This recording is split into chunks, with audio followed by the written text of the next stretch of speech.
Well, it's wonderful to have you here in this old site.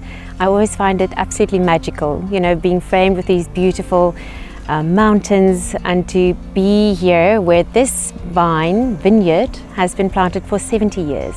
When the Bosman family re-entered the wine industry, or the winemaking part of the industry, in 2007, this site was supposed to be taken out. It's all about, a vineyard which might have not given us that, productive yield anymore. But the family felt that there was something, very silly about not having a look at it, having the opportunity to maybe make a batch of wine from it. And we made a batch of 6 barrels in that very first year. And the wines after fermentation were absolutely delicious. And because of that, we kept it. We said, we're going to vinify it, we're going to keep it separate.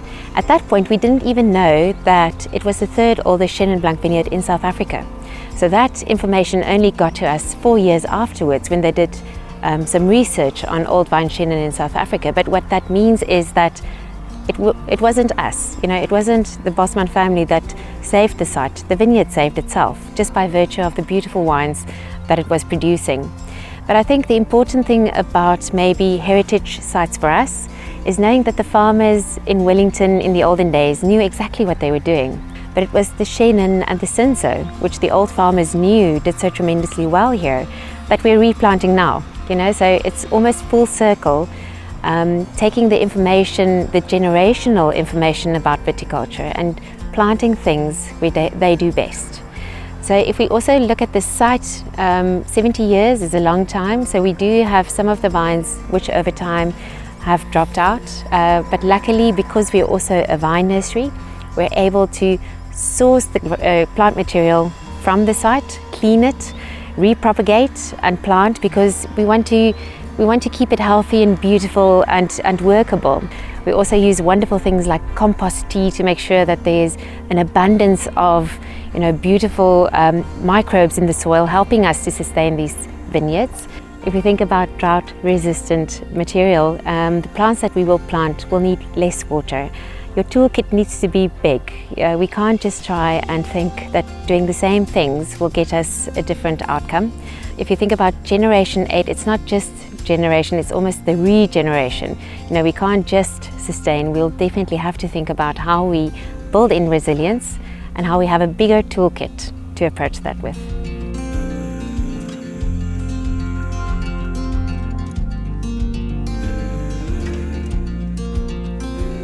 Well, if you wanted to quantify it, what we're doing here in a new vineyard, we could have had twice the amount of bottles. But to be quite honest, it's all about that beautiful story and provenance. I think what sets wine apart from any other beverage is the fact that it has a place in a story and people link to it. And this site is one of those places which tells that story so beautifully. And even with that low yield, even if, double the amount of bottles would not take away from what we're able to communicate in terms of this wine to people who really love and enjoy it.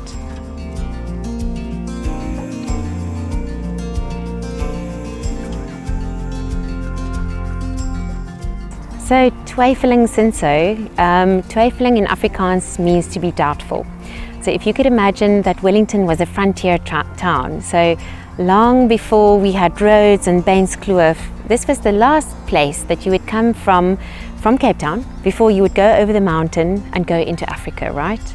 So, and there was the whole story about the Valley of Wagon Makers. Your wagon would be tended and repaired here. And there was a lady living on the farm where the grapes and the vineyard is now, Mrs. Hauptfleisch, and she built a beautiful house. But in the olden days, in town, they were gossiping about her because at some point her husband went to fight in the war and she was living alone there, farming alone, and she started her cellar alone, and people were doubtful. They didn't know if she would manage, right?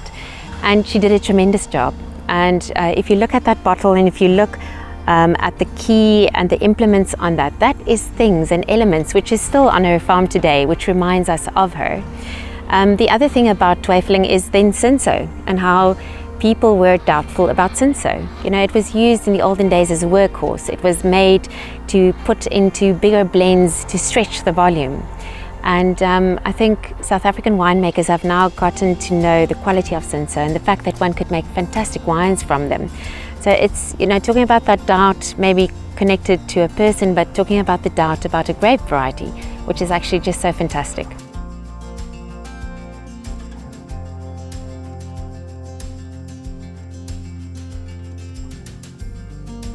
So for a very long time, there's always been this beautiful synergy between the Bosman family, who is an 8-generation wine family, and the 5 generations worth of Apollos family, who has also been working and living here on this farm for all of this time.